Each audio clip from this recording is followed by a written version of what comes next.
আমার দরবারে কে পীর, কে মুরিদ, কে মুফতি, কে মুহাদ্দিস, কে দেশের বাদশা, কে রাস্তার ফকির, এই সমস্ত পরিচয় আমি মাওলার দরবারে কোনো কাজে লাগবে না।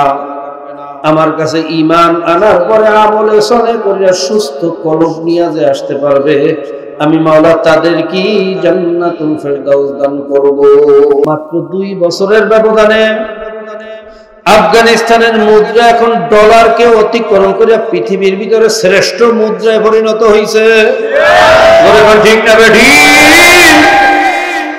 মাত্র 2 বছরের মধ্যে আল্লাহর উপরে ভরসা করিয়া মাওলার কোরআনকে সামনে নিয়ে যখন রাস্তা চলা শুরু করছে, ভাইরা ডালিমের উৎপাদন 4 গুণ বাড়িয়ে গেছে।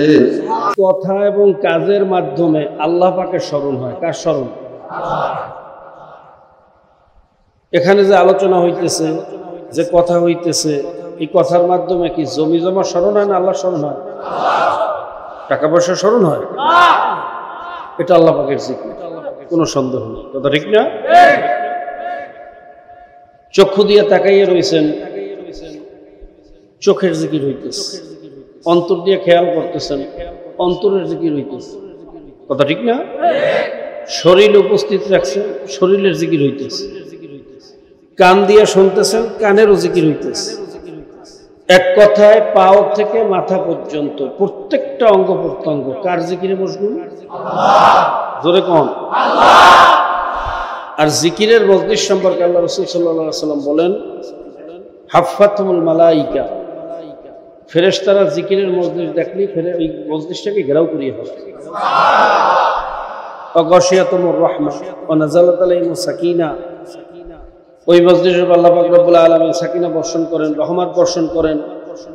অন্য রওয়ায়াতে আসছে, কুদরতি জবানে আল্লাহ ডাকেন, কে আছে গুনাহগার, আয় আমার কাছে মাপ চা, আমার রহমতের দরওয়াজা খোলা, তোদেরকে আমি মাফ করি।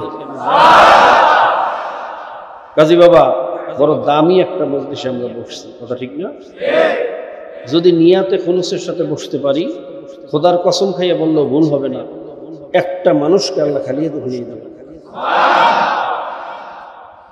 তো এরকম একটা মজলিসের যে আয়োজন হইল, আমরা যে আসলাম, এই জন্য সবাই খুশি না বেজার? খুশি না? আলহামদুলিল্লাহ। যদি খুশি হইয়েই থাকি, তাহলে আল্লাহ পাকের একটু শুকরিয়া আদায় করা লাগে না? লাগে না? অন্তর থেকে মহাব্বতের সাথে সবাই শুকরিয়া তো একবার বলেন আলহামদুলিল্লাহ। কথা বললে তো আরাম পাইতেছি না।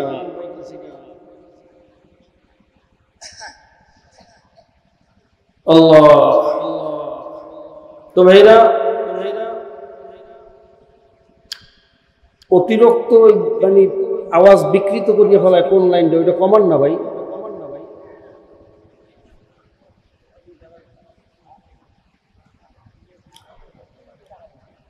রাত্র অনেক হয়ে গেছে, লম্বা সুরে আলোচনা করব, সংক্ষিপ্ত কয়েকটা কথা। আমি পবিত্র কালামুল্লাহ থেকে একখানা আয়াত তেলাওয়াত করছি। আল্লাহ পাক বলতেছেন, ফারিকুন ফিল জান্নাতি ওয়া ফারিকুন ফিস সাঈর, তোমাদের মধ্যে একদল বান্দা বান্দি জান্নাতে যাবে, আরেক দল বান্দা বান্দি আমি মাওলার জাহান্নামে যাবে। মওয়াতের পরে রাস্তা 2টা। কয়টা? জোরে বলেন, কয়টা? হয়তো জান্নাত, নয়তো তৃতীয় কোনো জায়গা, তৃতীয় কোনো রাস্তা নেই। দুনিয়াতে তৃতীয় জায়গা আছে। আপনার বিরুদ্ধে মামলা হয়েছে, পুলিশে তালাশ করে। আপনি জঙ্গলে গিয়ে পালাইছেন, পুলিশে তালাশ করে পায় না। সুন্দরবন বনে গিয়ে পালাইছেন, পুলিশে তালাশ করিয়া। আবার এক দেশ থেকে আরেক দেশে গেলে তো পুলিশের বাবা আর ধরিয়ে আনতে পারে না। কথা ঠিক না? কিন্তু মওয়াতের পর পালাইয়া থাকবেন এরকম কোনো জায়গা, কোনো জঙ্গল, কোনো পাহাড়, হয়তো জান্নাত নয়তো। আমরা যারা এখানে একত্রিত হয়েছি, যারা ওয়াহদানিয়তের উপর ঈমান আনছি, আমরা কোথায় যাইতে চাই? জান্নাতে না জাহান্নামে? জাহান্নামে কোনো মুসলমান, কোনো মুমিন যাইতে চায়? সবাই তো জান্নাতে যাইতে চাই। কথা ঠিক না? জান্নাতে তো যাইতে চাই, আম তো খাইতে চাই, কিন্তু গাছ লাগান লাগবে না? গাছ না লাগাইলে আম খাওয়া যাবে? আবার আম খাওয়ার আগে আশায় গাছ লাগাইলেন মাদার গাছ। কি গাছ? মাদার গাছ চেনেন তো? আপনাদের দেশে কি বলে যে কাটা সারা গায়ে, 100 বছরও সার হয় না, লাকড়ি ছাড়া কোনো কাজে লাগে না। কি গাছ কয়? খাইবে না আম, লাগাইছেন কি গাছ? মাদার গাছ লাগাইয়া সার দিয়েছেন, ঔষধ দিয়েছেন, বেড়া দিয়েছেন। ভাইরা 100 বছর চেষ্টা করছেন, এরপর দেখেন আম হয় না। এরপর এলাকার ওলামায়ে কেরাম সব আনছেন, পীর, মুফতি, মুহাদ্দিস, যত আল্লাহর ওলিরা আছে সবাই জানি দোয়া করাইছেন। এখন বলেন তো মাদার গাছ দিয়ে কি পরিমাণে আম হইবে? মোটে হইবে না। জান্নাতে যাইতে চাই, জান্নাতের কাজ করবে না। আবার জান্নাতে যাওয়ার আশায় রাস্তা ধরছি ভুল রাস্তা। কি রাস্তা? যাদের বাইরা পরামর্শ নিতেছি বা যাদেরকে মুরব্বী হিসাবে, পীর হিসাবে, শায়েখ হিসাবে গ্রহণ করছি, এরা বলে হ্যাঁ আমি যদি তোদেরকে বেহেশতে নিতে না পারি তা কেমন ফিরুন?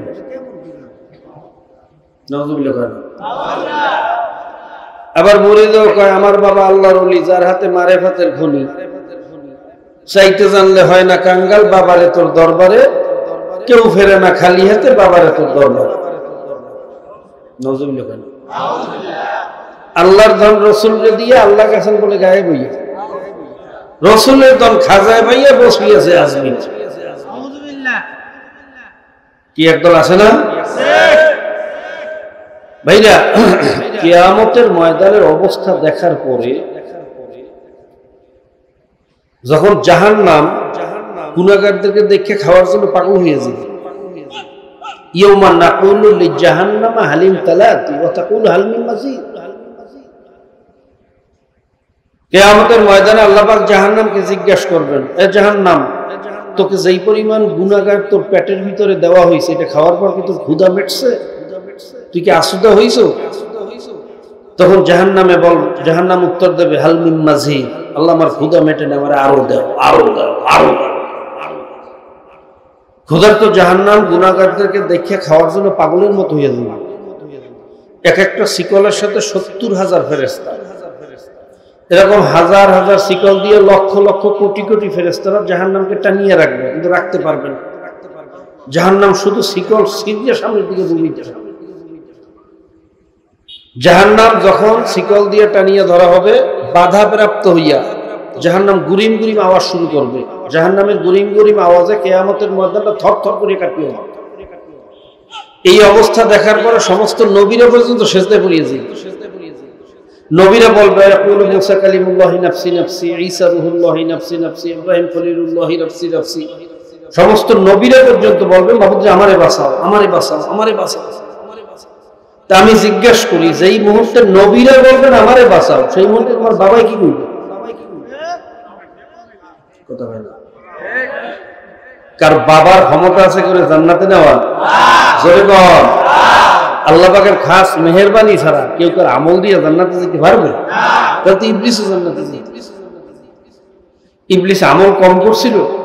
কথা বল ভাইরা, খুব সাবধান। বর্তমান হুজুর আপনারাই তো বলেন একজন আলেম কমপক্ষে 40 জনকে জান্নাতে নিয়ে যাইবে, একজন হাফেজ কমপক্ষে 10 জনকে জান্নাতে নিয়ে যাইবে সুপারিশ করিয়া। আল্লাহু ইউদাইফু মান ইয়াশা ওয়াল্লাহু ওয়াসিউন আলিম। আল্লাহ যদি চায় সুপারিশের ক্ষমতা আরো বাড়াইয়ে দিতে পারেন। যেরকম সুবহানাল্লাহ। ভাইয়া ঠিক আছে, একজনে 10 জনকে সুপারিশ করতে পারবে, তাহলে নূহ আলাইহিস সালাতু ওয়াস সালাম তার ছেলে কেনানকে জান্নাতে দিতে পারবেন না? কথা বলেন। নূহ আলাইহিস সালাম তার ছেলে কেনানকে নবী হইয়া সন্তানকে জান্নাতে দিতে পারবেন? ইব্রাহিম আলাইহিস সালাম তার পিতা আজর কুমারকে নবী হইয়া বাবারে জান্নাতে দিতে পারবেন? আল্লাহ রাসূল সাল্লাল্লাহু আলাইহি ওয়াসাল্লাম তার আপন চাচা আবু তালেবকে জান্নাতে দিতে পারবেন? কথা বলেন। কেন পারবেন না? আলহামদুলিল্লাহ, অনেকে বোঝে অনেকে বোঝেন না।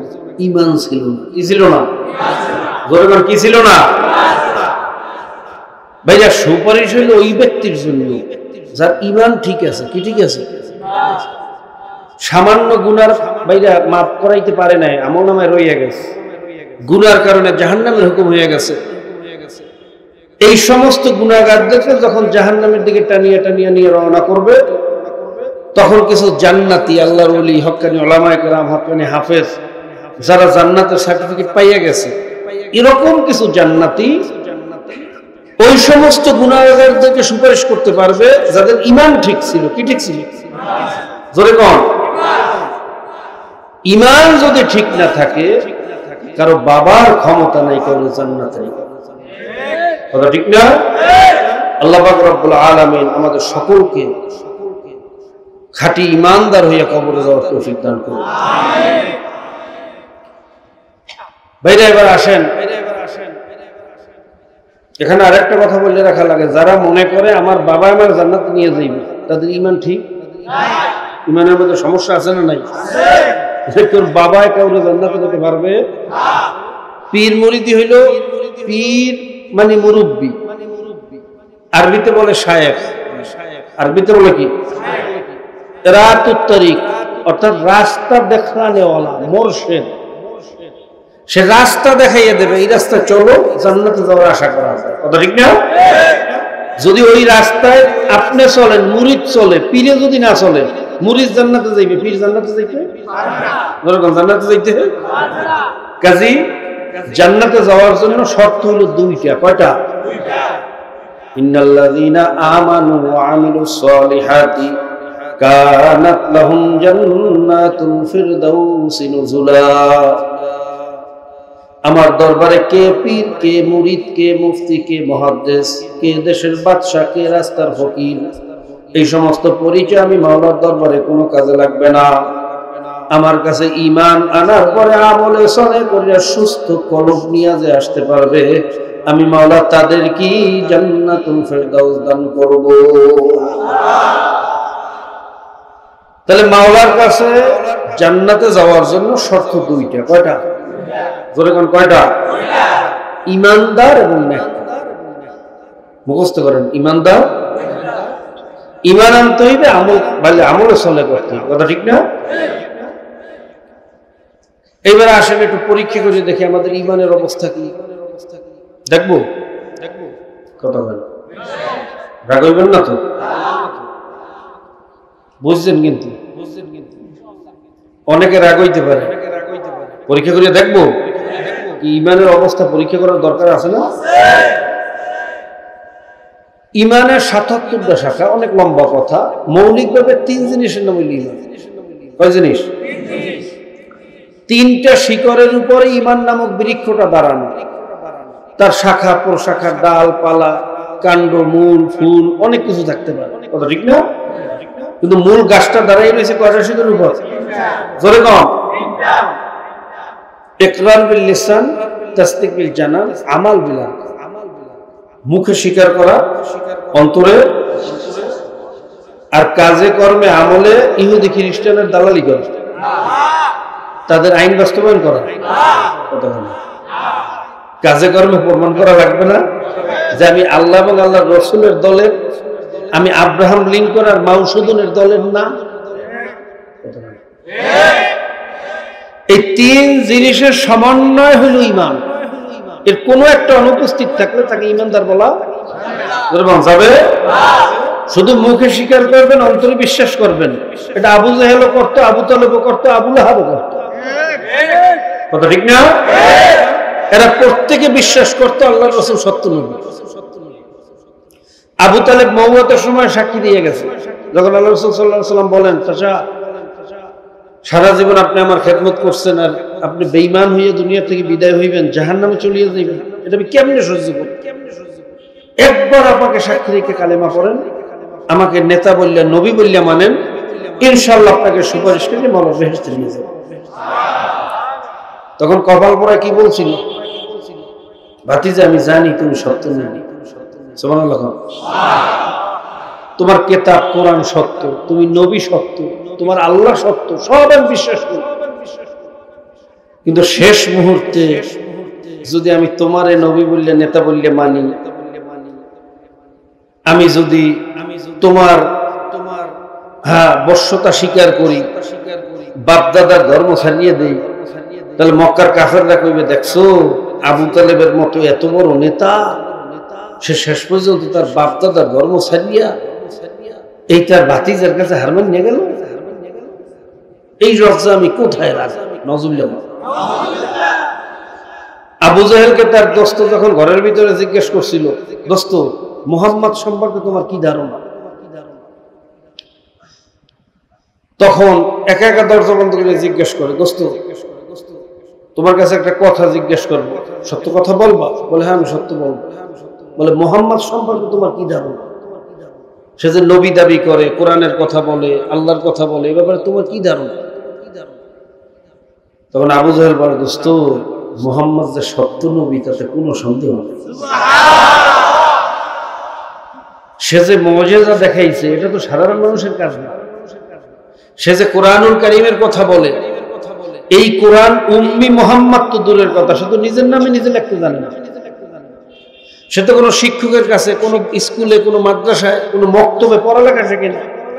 তার ভাষা জ্ঞান নাই, সাহিত্যিক জ্ঞান নাই, বালাগাত ফাসাহাতের জ্ঞান নাই, মানতিক ফালসাফার জ্ঞান নাই। এই বিশ্ববিখ্যাত কিতাব কোরআনুল কারীমের তুলনায় দ্বিতীয় কোনো সাহিত্য, দ্বিতীয় কোনো কিতাব সারা পৃথিবীতে নাই। জোরে কোন সুবহানাল্লাহ। বলে আমাদের সবচেয়ে বড় শক্তি তো এই কিতাব। কথা বলে এই কিতাবই হইলো আমাদের সবচেয়ে বড় দলিল। কথা ঠিক না? এই কিতাবের ভিতরে প্রথম চ্যালেঞ্জ আছে, যালিকাল কিতাবুল লা রাইবা ফি। সুবহানাল্লাহ। মরিস বুখাইলি এই চ্যালেঞ্জ দেখে লড়িয়ে চড়িয়ে বসে, কি বল দুনিয়ার এমন কোন কিতাব আছে যে কিতাবে ভুল নাই? এরকম এত বড় চ্যালেঞ্জ দিতে পারে কোন বৈজ্ঞানিক, কোন সাহিত্যিক, এরকম কোন লেখক তো পৃথিবীতে নেই। তো কি আছে কোরআনের মধ্যে যেখানে ভুল নেই? লড়িয়ে চড়িয়ে বসছে ভুল ধরল। নাউজুবিল্লাহ। ভাইরা কিতাবের ভুল ধরতে গিয়ে নিজের ভুল ধরা বুঝে গেছে। যখন গবেষণা করতে করতে এই আয়াত পর্যন্ত পৌঁছলো, মারাজাল বাহরাইনি ইয়ালতাকিয়ান বাইনাহুমা বারযাখুন লা ইয়াবগিয়ান। জোরে বলেন সুবহানাল্লাহ।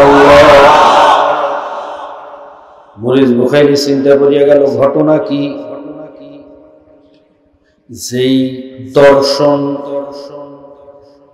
দর্শন আবিষ্কার হয়েছে মাত্র 100 বছর হয় নাই, বিজ্ঞান আগে জানতো না যে দুই সাগরের মাঝখানে একটা পর্দা আছে।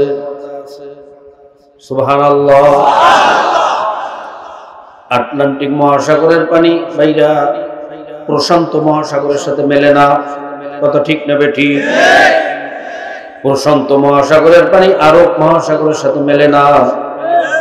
আরব মহাসাগরের পানি বঙ্গোপসাগরের সাথে মেলে না। এমনকি পদ্মার পানিও মেঘনার সাথে মেলে না, মেঘনার পানিও পদ্মার সাথে মেলে না। অথচ একই রাস্তা দিয়া চলে, একই বন্যায় ঘোরে, একই জোয়ারে ওঠে, একই ভাটায় শুকায়। কথা ঠিক না বেঠিক? প্রত্যেকটা নদীর, প্রত্যেকটা সাগরের পানির গুণগত মান আলাদা, তার পিভিটি আলাদা, তার পিএস আলাদা, তার সেডিমেন্ট আলাদা, সম্পূর্ণ গুণ আলাদা। কথা ঠিক না বেঠিক? বিজ্ঞান আবিষ্কার করছে মাত্র কেবল, আর কোরআন বলছে 1450 বছর আগে। এই মরুভূমির দেশে বসিয়া এই মহাসাগর সম্পর্কে এই থিওরি কিভাবে দিল? এই কালাম কোন মানুষের কালাম হইতে পারে না, এটা মাওলার কালাম। জোরে বলেন সুবহানাল্লাহ। ডক্টর মরিস বুখারী ভাইরা যখন তার ভুল ধরা পড়লো, কালেমা পড়িয়া মুসলমান হয়ে গেছে। লরেন বুক ভাইরা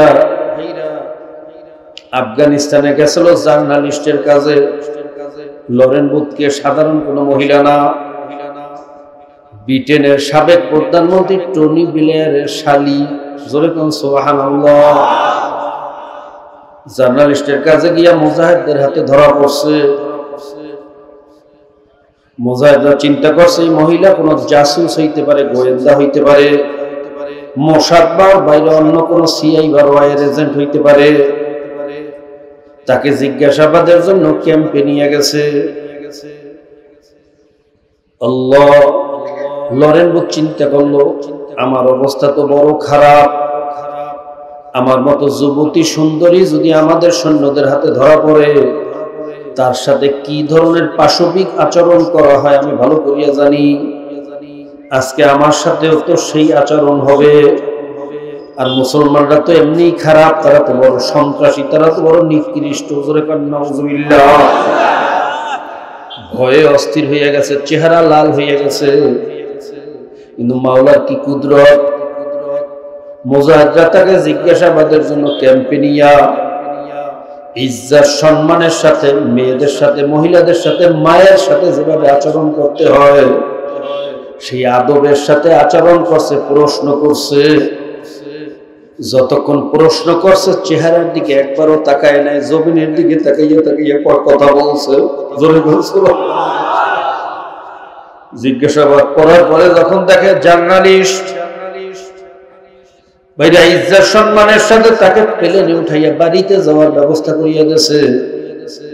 প্লেনে উঠিয়া চিন্তা করে, ঘটনা কি, আমি কি কোনো স্বপ্ন দেখতেছি নাকি? আমার মতো যুবতী সুন্দরী লক্ষের ভিতরে একজন হয় না। আমার মতো সুন্দরীকে এত কাবুতে পাওয়ার পরে এত সুন্দর আচরণ তাদেরকে কি শিখাইল?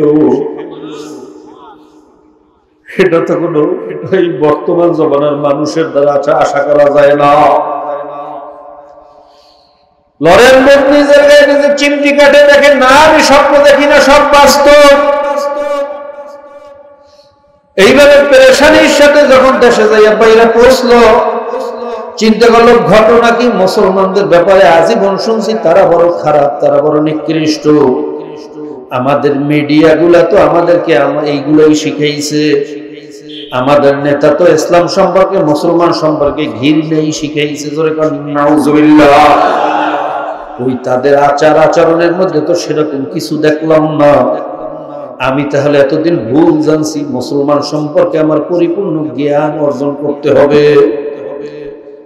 ভাইরা উচ্চ শিক্ষিতা মানুষ, খুব সম্ভব অক্সফোর্ডের ছাত্র ছাত্রী, শুনছে মুসলমানদের মূল কিতাব হইল কোরআন। তাড়াতাড়ি ইংরেজি অনুবাদ একটা কোরআন নিয়ে আসছে।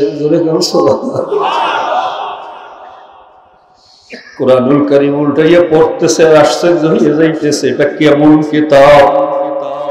এই কিতাবের সাথে তো দুনিয়ার কোন কিতাবের মিল নাই। এই কিতাবের সাহিত্যের সাথে দুনিয়ার সাহিত্য মেলে নাই।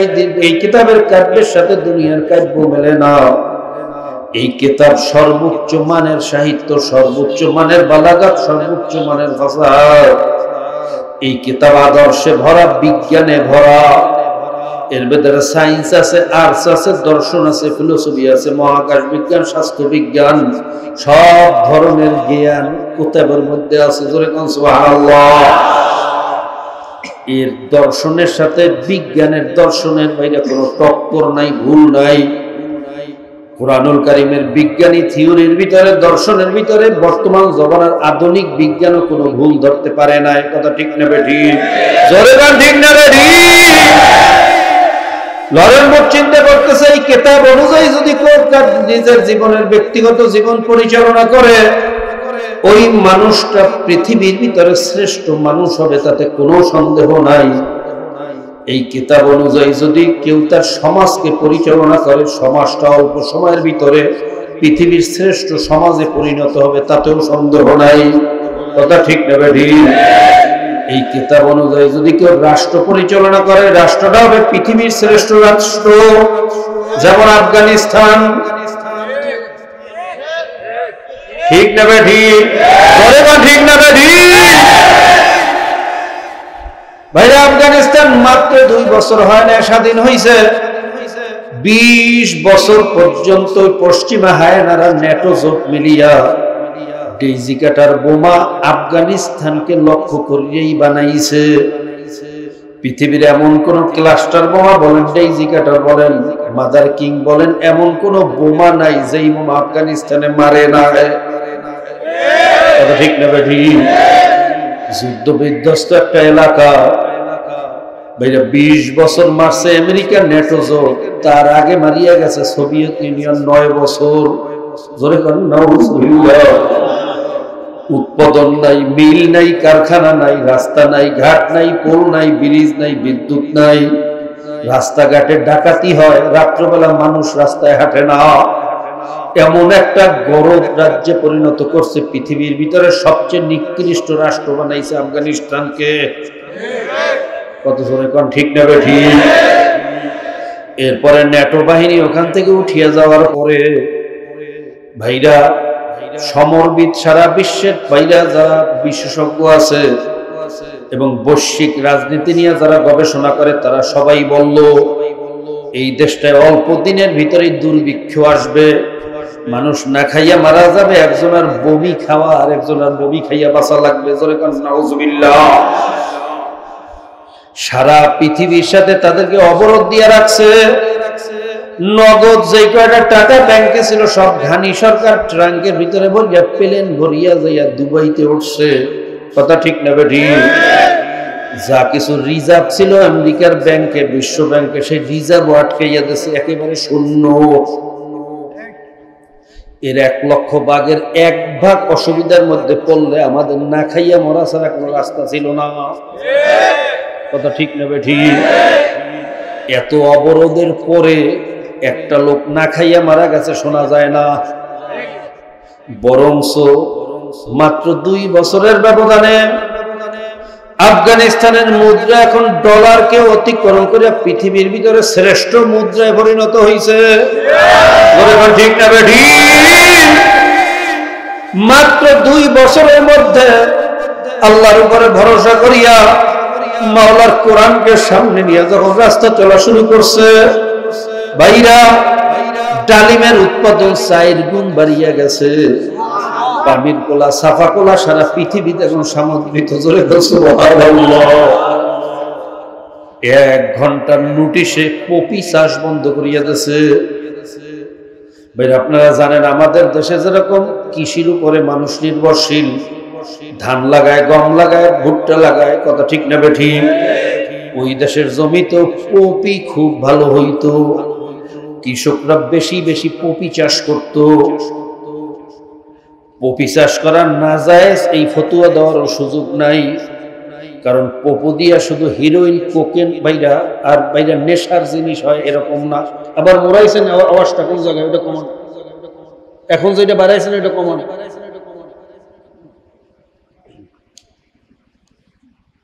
পপি দিয়া যেরকম নেশাও বানায়, পপি দিয়া মরফিন, প্যাথেরিন ইনজেকশনও বানায়। কথা ঠিক না বেঠি? যেই প্যাথেরিন, মরফিন ইনজেকশন ছাড়া ভাইরা অপারেশন রোগীর চিকিৎসা আবার বেশি কমাইছে। দেখালা করলো খারাজা করলো। বাড়াইতে হইবে নিয়ম অনুযায়ী। বাইরের আওয়াজ আমার কানে এসে ভরিয়ে গেলে আমি কিছু কথা বলতে পারি না। একটু আগে যেরকম ছিল ওরকম করেন। আমার আওয়াজ পোষার দরকার না, আমার ওয়াজ করা দরকার। মোরাইয়া তো সুখ হইল, আলোচনা তো আউলাইয়া দিল। যেরকম ছিল একটু আগে ওরকম করেন। আপনাদের বিরক্ত লাগে না তো? ভাইরা একটু খেয়াল করেন, কি বুঝাইতে চাই একটু চেষ্টা করেন, বোঝার চেষ্টা করেন। স্বাধীন হয়েছে মাত্র কয় বছর? 1 নোটিশে পপি চাষ বন্ধ। আমাদের দেশে যদি 1 নোটিশে বাইরে ধান চাষ বন্ধ করিয়া দেওয়া হয়, এই দেশের কৃষকদের কি অবস্থা হইবে? কিন্তু ইমারাতে ইসলামিয়া চিন্তা করছে রেজেকের মালিক হইল মাওলা। যেই জিনিস দিয়া বাইরা নেশা দ্রব্য বানানো হয়, হিরোইন বানানো হয়, আবার ঔষধও বানানো হয়, যদি ওটাকে চাষ করার না যায় ফতুয়া দেওয়া যাবে না। আঙ্গুর দিয়া মদও হয়, আঙ্গুর দিয়া জুসও হয়, এই জন্য আঙ্গুর চাষ করা নাজায়েজ না। কথা ঠিক না বেঠি? ঠিক না বেঠি? যে মদ বানায় তার দোষ, আঙ্গুরের দোষ না। পপি দিয়া যে হিরোইন বানায়, যে নেশা দ্রব্য বানায়, সরস বানায়, আফিম বানায়, এটা তার দোষ, এটা পপির দোষ না। ঠিক না বেঠি? পপি দিয়া তো ইনজেকশনও বানায়, মরফিন, প্যাথেরিনও বানায়, এটা তো চিকিৎসার কাজেও লাগে, তারপরও তারা চিন্তা করছে যেই জিনিস অধিকাংশই মানুষের খারাপের জন্য ব্যবহার হয় সেই জিনিস মুসলমান উৎপাদন করতে পারে না। এক নোটিশে বন্ধ করে দিয়েছে। বিশ্ববিদ্যালয় গবেষকরা আরো আশ্চর্য হয়ে গেছে, ঘটনা কি এখন তো না খাইয়া মরবে আরো। কথা কয় ঠিক না ভাই? ঠিক। কিন্তু মাওলার কি কুদরত, পপি চাষ বন্ধ কিন্তু ডালিমের উৎপাদন বাড়াইয়া দিয়েছে 4 গুণ।